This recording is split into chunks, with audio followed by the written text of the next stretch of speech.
Prezado presidente,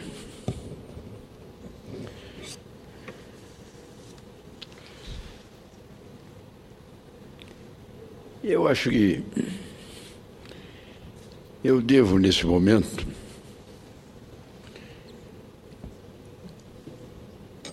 pronunciar uma palavra sobre o Supremo Tribunal Federal na hora que seu ilustre presidente comunica seu afastamento no próximo mês.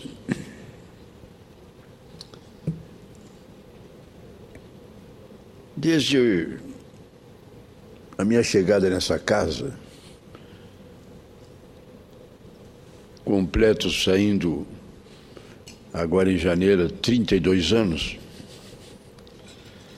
eu sempre dediquei atenção especial à justiça brasileira.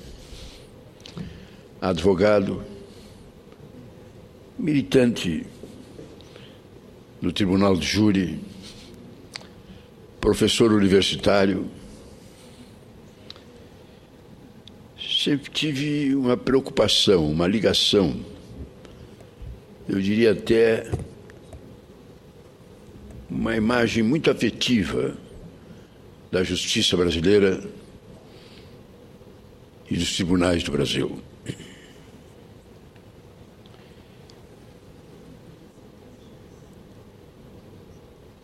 Há hoje uma grande interrogação com relação a tudo. Se eu disser que há uma preocupação com relação ao judiciário, há uma pergunta que fica no ar. Se a fórmula deixar o presidente da República com a ampla liberdade de escolher quem quiser, é claro que passa pelo Senado, mas a escolha é liberal, o presidente escolhe quem bem entende.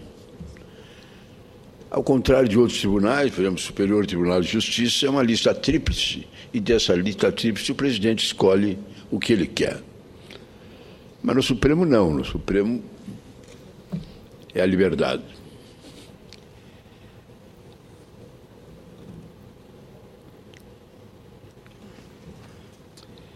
Havia um grande debate sobre o nosso Supremo. Eu, por exemplo, tinha algumas restrições.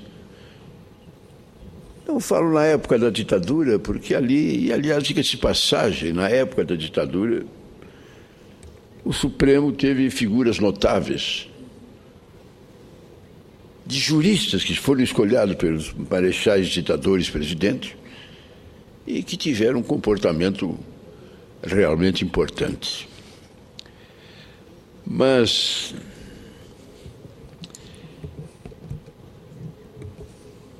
eu acho que esse tempo que nós estamos vivendo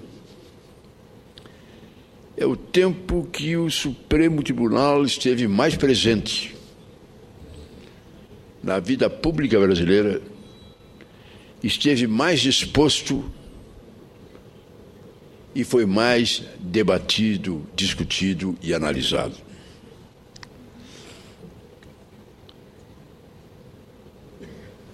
Primeiro foi o ministro Aires Brito, um jurista, um poeta, um homem profundamente espiritualizado e que teve uma atuação realmente altamente respeitável. Eu tenho por ele uma afeição especial, porque me identifico com as suas ideias e seus pensamentos, praticamente todos os seus pronunciamentos como presidente do Supremo. Depois veio Joaquim Barbosa. A imprensa publicou a forma como Joaquim Barbosa terminou sendo escolhido para ministro do Supremo. Numa viagem de avião, ele teria sentado ocasionalmente do lado de Frei Betinho. Frei Beto, que nessa oportunidade dava assessoria especial ao presidente da República e fazia parte do quadro, daquele esquema de pessoas que estavam ali no dia a dia do presidente da República. Os dois conversando, conversa vai, conversa vem, e o Frei Beto terminou conhecendo detalhes da vida de Joaquim Barbosa. No início da sua carreira, falava diversas línguas, formado em cursos como a Sorbonne. Ele ficou impressionado ao tomar conhecimento da figura de Joaquim Barbosa. Nada mais, ficou por aí. Tempos depois, o presidente Lula comunicou à sua assessoria que achava que estava com vontade, que já era hora de um cidadão de cor negra chegar no Supremo. Feliz ideia do presidente Lula, porque realmente ficou provado com o Joaquim que ninguém, por mais branco que seja, tem mais cultura e mais capacidade do que ele. E aí, o Betinho se lembrou daquele cidadão e disse ao Lula: eu conheço uma pessoa, conheço de conversar, que eu achei notável. É o cidadão. E o Lula fez as investigações, mandou ver quem era, etc e tal. E todo o palácio ficou impressionado com a folha do presidente Joaquim, com as 4, 5 línguas que ele falava, com os cursos que ele tinha na Sorbonne e em outros lugares nos Estados Unidos, com a profunda capacidade, cultura, inteligência e a vida digna e reta de alguém que, nascendo humilde, muito humilde, começou servindo no Palácio do Supremo, fazendo serviços de limpeza. Foi subindo, foi crescendo. E o Lula, vendo a folha que lhe era apresentada, achou que nada melhor do que aquilo não podia encontrar. Chamou e nomeou. Joaquim Barbosa assumiu.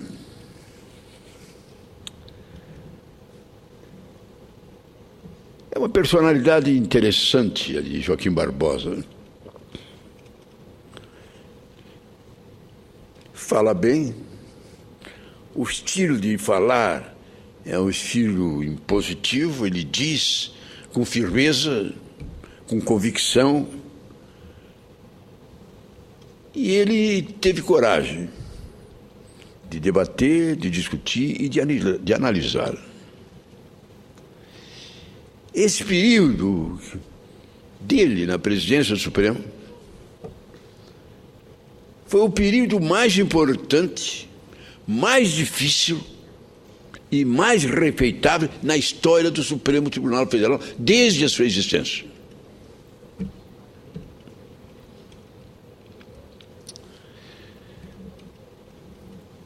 Eu me lembro no governo de Fernando Henrique, onde nós fizemos CPIs sérias, importantes, responsáveis nesse Congresso. A CPI do impeachment, a CPI dos anões do orçamento. E chegou a conclusões, a CPI do sistema financeiro, chegaram a conclusões difíceis, duras, denunciando nomes, e foi para o Supremo. Aliás, mentira, foi para o Procurador-Geral da República. E o senhor Brindeiro, procurador nos 8 anos do presidente Fernando Henrique, conhecido geralmente como doutor arquivador, porque não apresentou uma denúncia. Não apresentou uma denúncia, daquelas, inclusive, que eram claríssimas, apresentadas, levadas pelo Supremo. O que é mais doloroso, não apresentou denúncia, não pediu o arquivamento, não pediu para baixar em diligências para complementar o assunto, ficou na sua gaveta.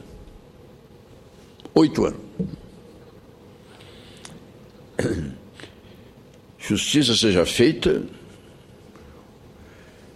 Se há um setor que agiu no governo Lula com alta competência, foram os procuradores-gerais da República.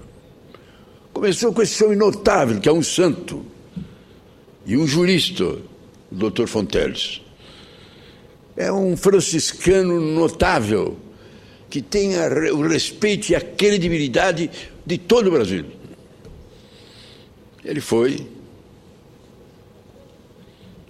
e teve um grande desempenho.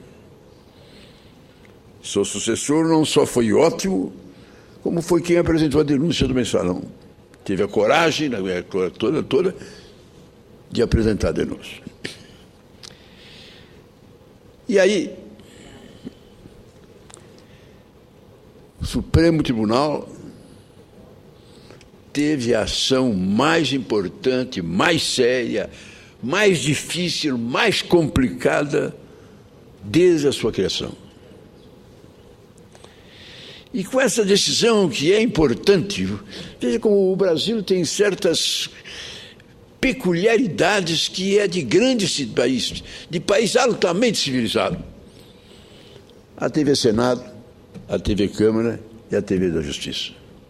Não há lugar no mundo onde as decisões, sejam quais forem, do Supremo, são transmitidas ao vivo.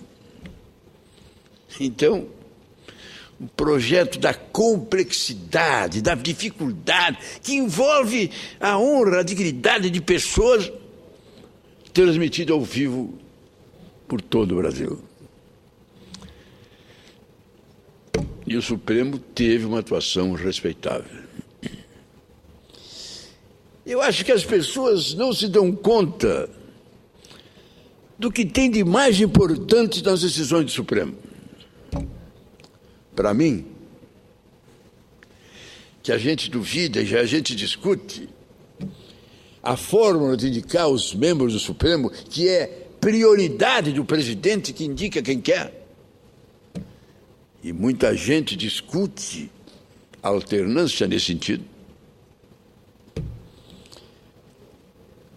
O Lula e a sua sucessora designou 9 dos ministros do Supremo que julgaram o mensalão. E eles foram condenados.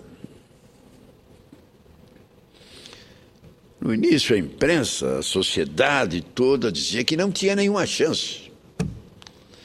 Mas como é que os ministros indicados pelo Lula, indicados pela Dilma, num processo que, embora seja jurídico, embora tenha aspectos profundamente sérios, estava tendo uma conotação política no seu julgamento?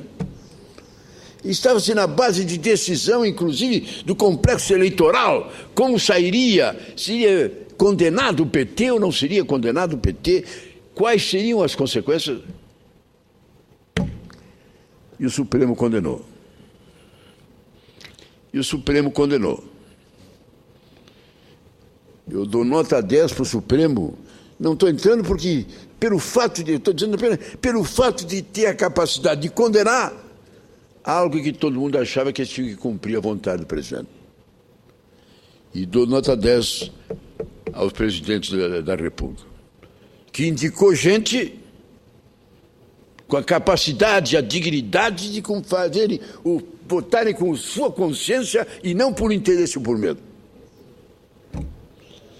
Essa foi a grande decisão. O que tem de mais importante nisto foi o momento supremo do Supremo Tribunal Federal de toda a sua existência até hoje.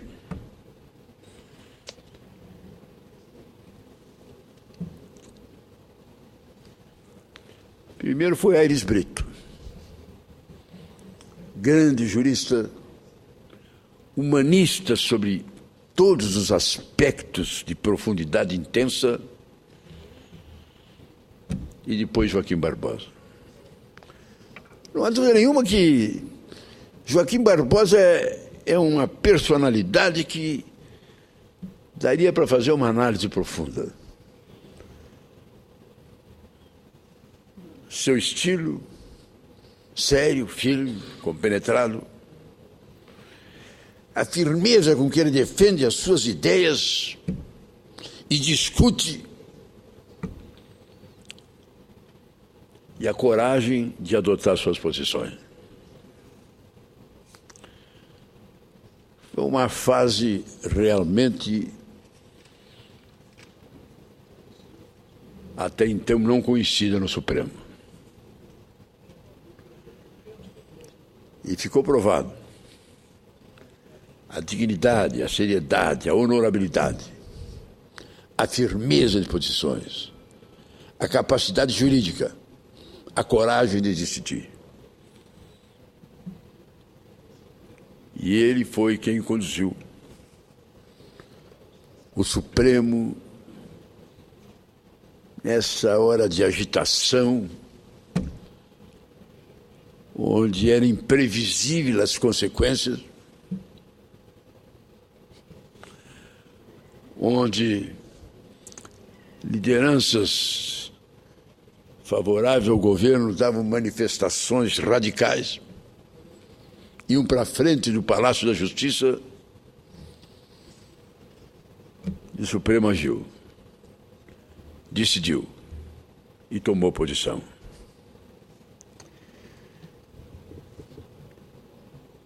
É interessante com quem a gente conversa, em qualquer roda que nesses últimos meses eu esteja, jantando, almoçando, aniversário, festa, reunião política, seja o que for, é inevitável que o assunto caia em Joaquim Barbosa.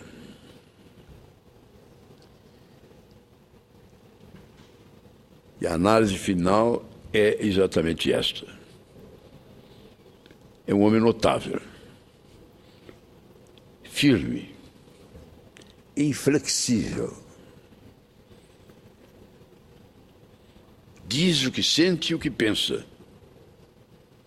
Às vezes até com exagero de firmeza, às vezes até sem o tato de tentar, de forma mais cativante, que as suas ideias fossem aceitas. Nunca se preocupou em adocicar as suas decisões para tentá-las com mais facilidade serem aceitas. Pelo contrário, era duro, inflexível, rígido.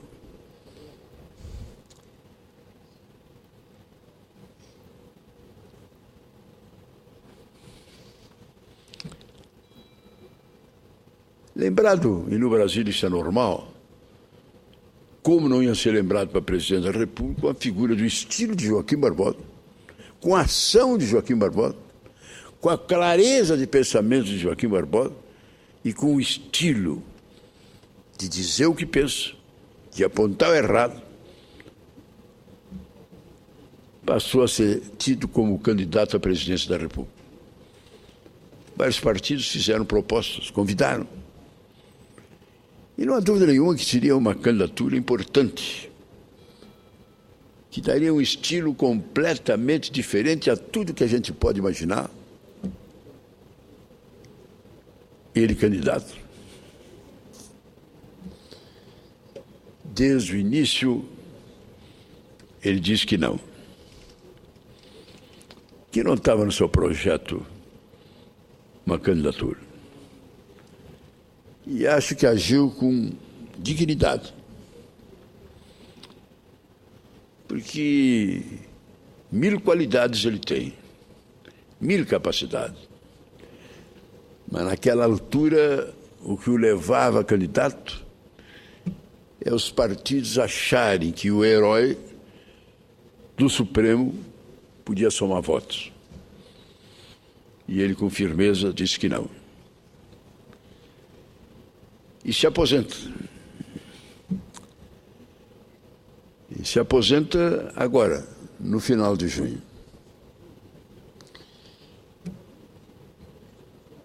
Renuncia não sei quantos meses de presidência que ele ainda tem. Poderia continuar na presidência por mais um bocado de tempo. Renuncia à presidência. E se aposenta. 41 anos de serviços públicos. Poderia ficar mais um longo período no Supremo. Mas desde o início da sua fala no Supremo, ele defende a tese de que o mandato do ministro do Supremo devia ser temporário.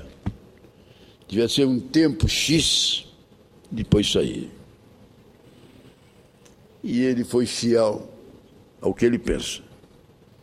Saindo de uma maneira impressionante, largando a presidência do Supremo.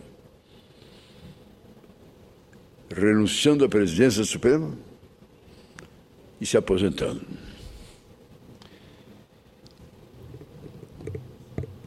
E qualquer um normal era primeiro terminar a presidência, ficar até o final da presidência, receber as honrarias e depois se aposenta. Não. Uma rapidez. Ontem foi a presidência da República, se despedir da presidente. Veio aqui se despedir da presidência do Senado. Foi na Câmara. E eu fiquei emocionado quando ele telefonou dizendo que queria fazer uma visita no meu gabinete. Para mim foi um gesto que me emocionou muito.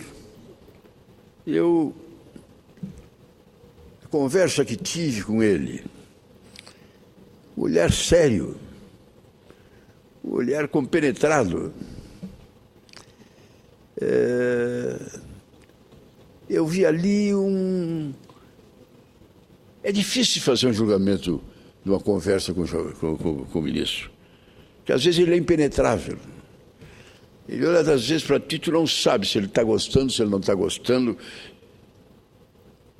A fisionomia era melancólica, não era uma alegria, não, era uma fisionomia fria, melancólica, quase dizendo assim que ele já estava começando a sentir saudade dos tempos do tribunal, mas firme, convicto com o que ele pensava. Eu disse a ele que por onde eu tenho andado,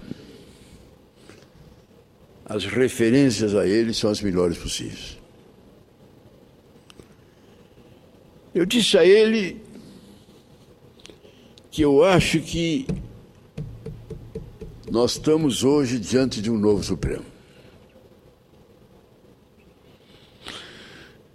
Sejam quais forem os componentes, mas o povo conheceu um novo Supremo. E vai ser difícil alguém retroagir.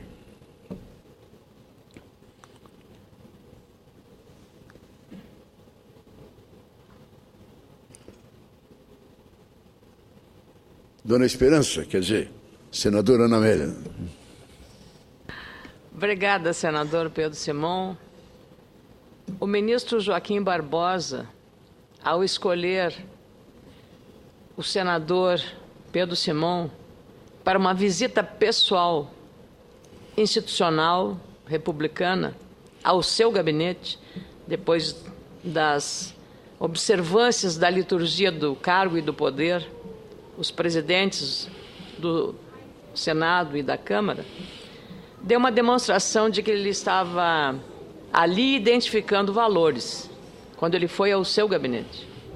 valores de dois líderes, um no judiciário e um no campo político, que fazem muito bem ao país e à sociedade que clama por seriedade, por responsabilidade, por comprometimento. Valores de seriedade na política, como valores de seriedade e imparcialidade que se requer no judiciário. E uma imparcialidade, senador Pedro Simão, que não é entendida pelos detentores do poder. E eu também fico muito feliz de ter, como o senhor, dedicado esta sexta-feira e esta sessão da matinal a falar sobre Joaquim Barbosa. O senhor e eu. Mais cedo, estava aqui falando sobre ele e a repercussão absolutamente natural de toda a imprensa do país hoje, rádios, televisões, os jornais, a capa de todos os jornais é a figura de Joaquim Barbosa. Numas ele um pouco taciturno, noutras mais alegre, noutra com ar de ironia. O Joaquim Barbosa que Vossa Excelência muito bem definiu. Nunca se sabia do semblante de Joaquim Barbosa se ele estava triste, se ele estava alegre. Talvez isso na representação máxima do que deve ser um juiz, um magistrado. Ele não faz o jogo do poder. Ele fez o jogo do dever cumprido.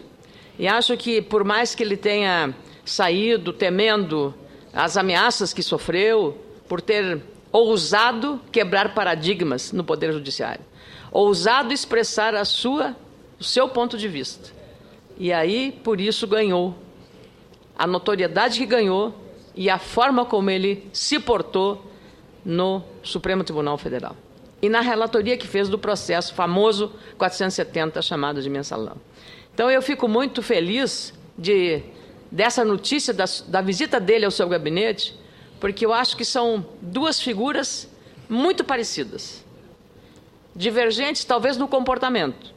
O senhor, pela experiência política, contemporiza a agressão.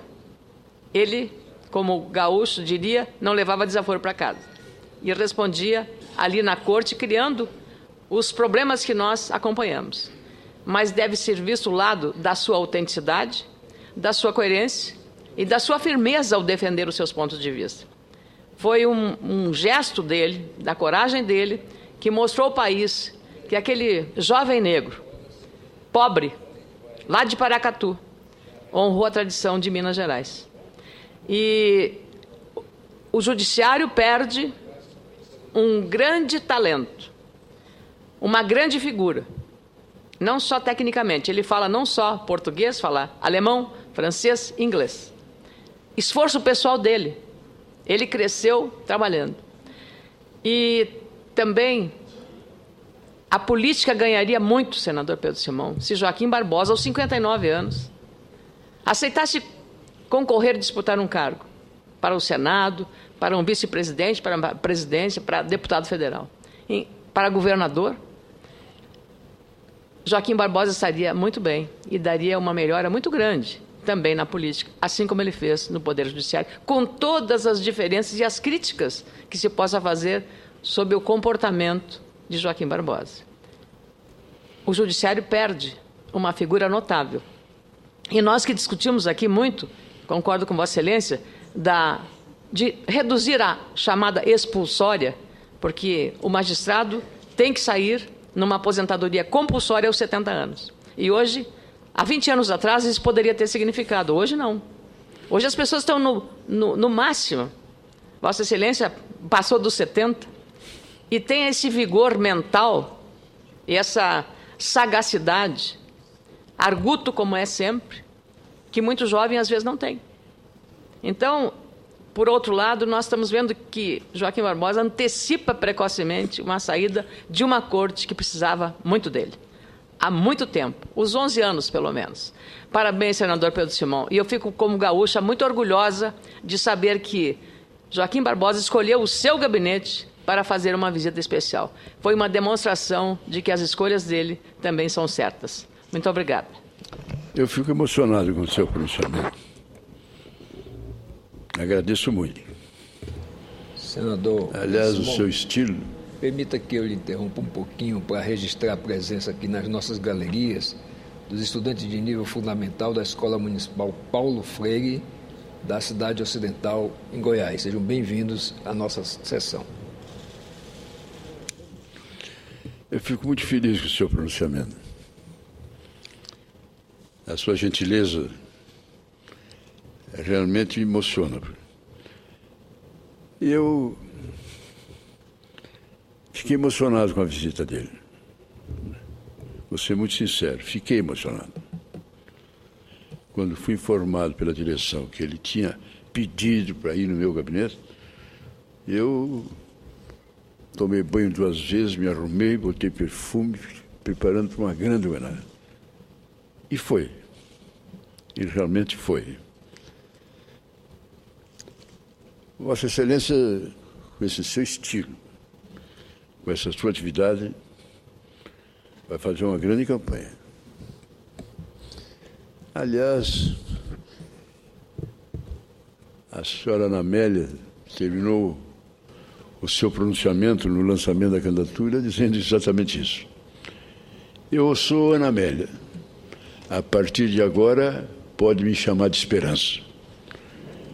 Eu perguntei a Vossa Excelência de quem tinha sido a feliz ideia e Vossa Excelência disse, se foi feliz ou não foi, eu não sei, mas a ideia foi minha, foi sua. Meus cumprimentos. Realmente, esperança é o que nós precisamos. E lá no Rio Grande do Sul, eu creio que ao invés das campanhas últimas que apareceram, de ofensa, de radicalização, o que nós temos que ver é que o nosso Estado vai muito mal, e está na hora de deixar de transformar a política em grenal e sentarmos junto para aquilo que for necessário. Eu creio, senhor presidente, que nós vamos ter um período muito importante agora no Supremo. O ministro que vai assumir tem ideias diferentes do ministro que sai. Lá foi exatamente com o ministro que vai assumir que o ministro Joaquim Barbosa teve a maioria dos desentendimentos que, às vezes, olhando pela TV Justiça, a gente estranhava porque não era o tradicional. Geralmente as pessoas são acostumadas a ver no judiciário Vossa Excelência, Vossa Eminência, e às vezes a discussão foi mais áspera. Mas eu creio que devemos depositar confiança no ministro que vai assumir. E tenho certeza que ele haverá de seguir ao seu estilo, ao seu formato, o comportamento do Supremo, que tem hoje nota 10 da sociedade brasileira, que é impressionante. Enquanto o Congresso Nacional está lá embaixo, nas pesquisas de organização, o Supremo está lá em cima, na respeitabilidade por parte da opinião pública.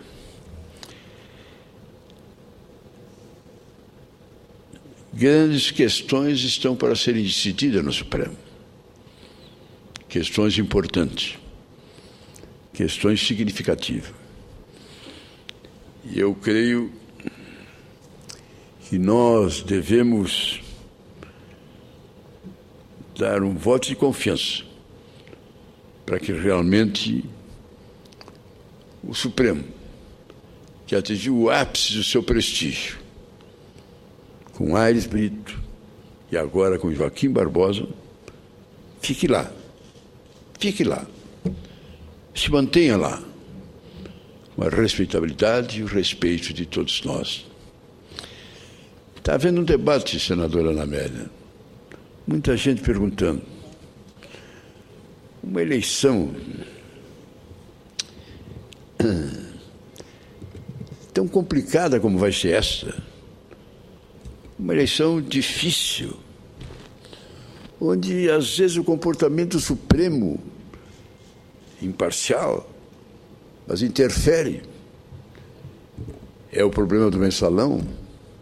É o problema agora da outra CPI que envolve a Petrobras?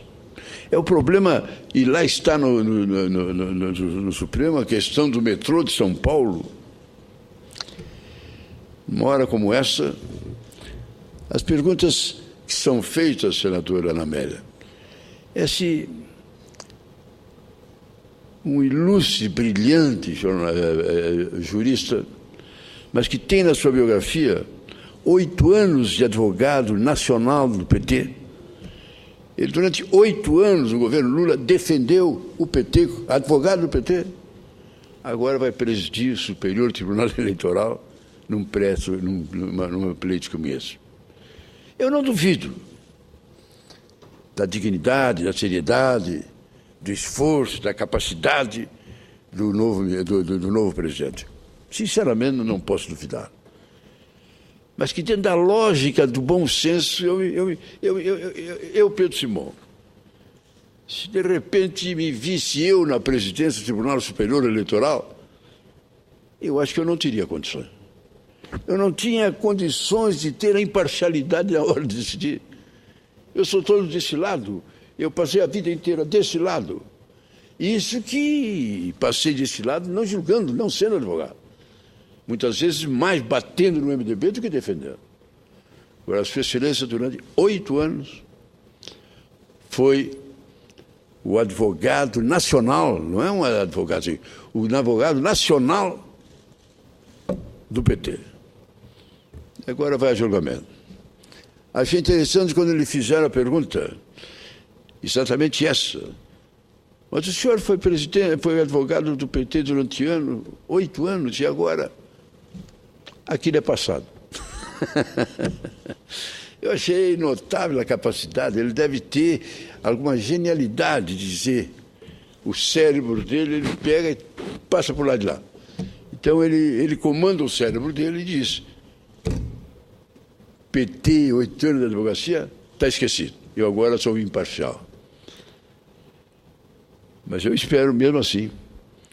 E até vou ser sincero, é capaz de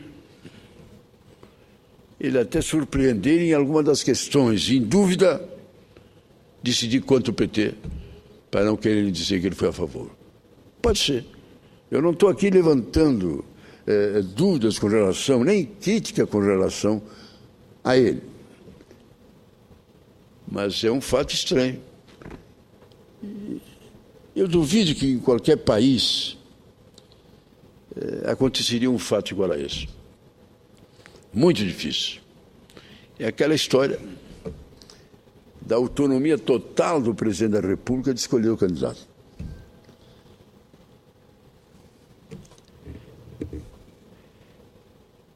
Mesmo assim, eu creio no judiciário. E mesmo assim, eu colocaria entre os notáveis da vida pública brasileira o nome de Joaquim Barbosa. Como lembrou a senadora Ana Amélia, até jurado de morte ele foi.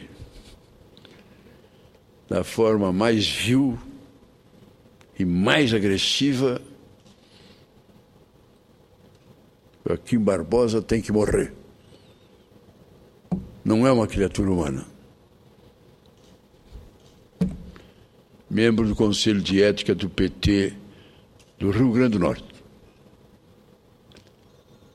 E agora lá de Campinas, outro semelhante com outra ameaça.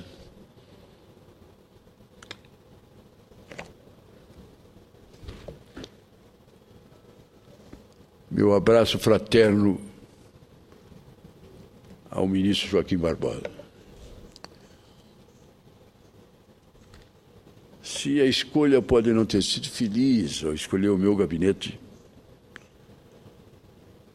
ela foi feliz ao escolher alguém franciscano, espiritualista que nem eu, que vai rezar por Sua Excelência. Primeiro, agradecendo o que ele fez. E segundo, pedindo a Deus que lhe dê orientação. E acho muito difícil que uma figura como Joaquim Barbosa, que diz, e está certo, que o que ele pretende agora é descansar e assistir a Copa do Mundo aqui de Brasília, mas logo ali adiante, não sei em que área e não sei aonde, mas uma missão está à espera de Joaquim Barbosa. Obrigado, presidente.